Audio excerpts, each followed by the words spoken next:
Oklahoma's plan is to create an interagency collaboration. We would like to have professionals, families, and young youth from the deaf and hard of hearing to have a place to go to find the resources, the information, all in one place that they can rely on. So Oklahoma has created the Oklahoma Deaf and Hard of Hearing Transition Coalition. Our plan is also to be a provider of multiple resources for every mode of communication that you have in the deaf and hard of hearing world.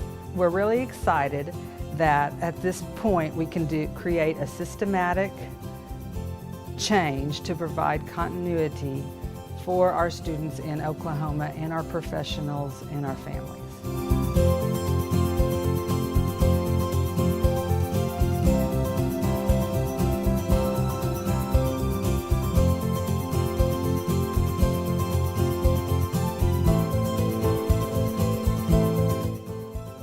We recruited people from several different fields who work directly with deaf and hard of hearing students.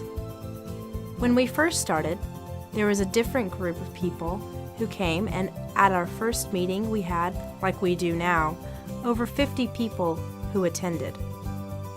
We are very happy with that because the diverse people who attend are unbiased.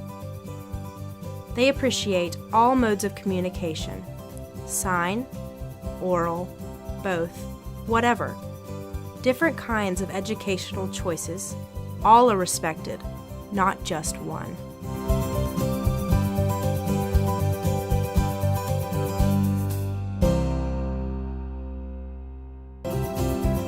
So here in Oklahoma we have a Oklahoma Transition Institute, and they put on an institute every year. And we wanted more deaf and hard of hearing teachers and professionals involved in that Transition Institute. And so we really pushed that in our coalition meetings, asking if they would be willing to submit proposals to be part of the workshops and such. And so I believe at least 3 different presenters presented this last October at OTI. It was really great. I was able to be there, to be able to see them and working with them and seeing professionals in transition who maybe just have that one deaf student who might be more oral, mainstream, and bring that professional in to see what they can do to help that student. It really was a wonderful thing to be able to see fruition from what we had done in the coalition. Kim and Terry were able to write a grant for DRS, Innovation Grant, and we were able to receive quite a bit of money from that.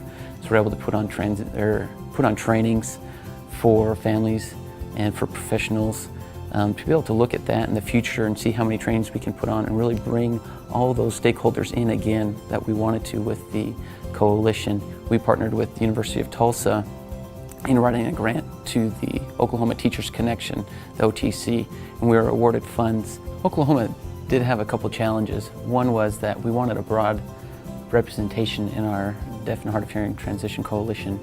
And so we wanted lots of different entities, businesses, families, professionals who were involved in the coalition, along with communication modes, oral, total communication, bye-bye.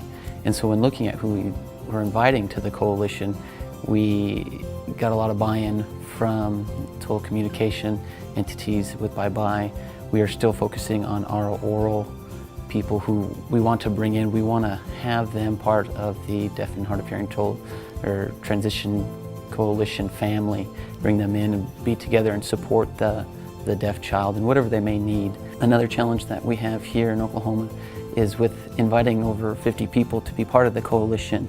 Scheduling is just pretty hard with that many people, and so trying to get them all here, finding the time to bring them for the coalition, and then our subcommittees that we have as well.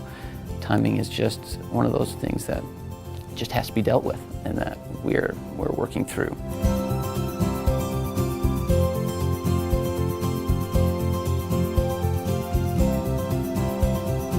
The best thing that we've done here in Oklahoma is being able to get the core team together to meet face to face, even the larger coalition. Core team is pretty diverse, and that was helped us generate ideas of who needs to be in the larger coalition. We knew that we wanted to have the coalition, and it would take a concerted effort to make a statewide change. We sat down and strategically decided who to invite. We knew we wanted to tap into the existing players, such as the professionals who are already working with deaf and hard of hearing, regardless of their philosophy or their communication style. And we would invite the parents, obviously, for their role. And the youth will be included in the trainings and things like that. But as far as the coalition goes, we also invited other professionals who work with transition age students. We wanted to partner with the workforce because we need to know what they need. But on the other side, we also need to educate them about using or hiring someone who is deaf and hard of hearing.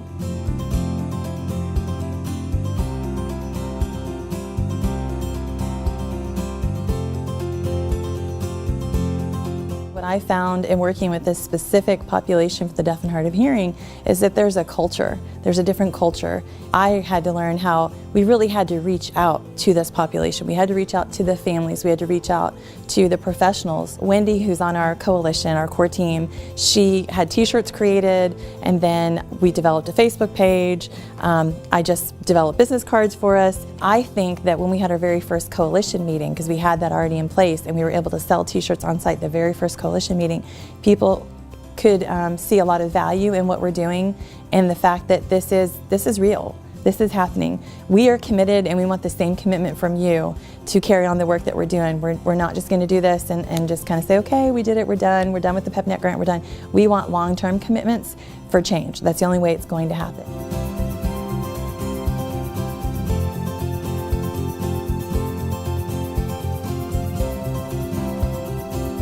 I think one of the most important things to keep in mind that we've learned that I think other states could really benefit from is commitment and staying committed to this cause of what we're trying to do. Having commitment from everybody who's involved, from the core team members to the larger coalition members, to carry out each piece. There's no one person who's going to be able to make this successful. And having that commitment as a team and also as a larger coalition to see these successes is really big and really important. One of the things that you have to look at is a sustainability plan of how is this going to continue into the future. If you're going to be successful, you can't just initially have a meeting and then expect change to come.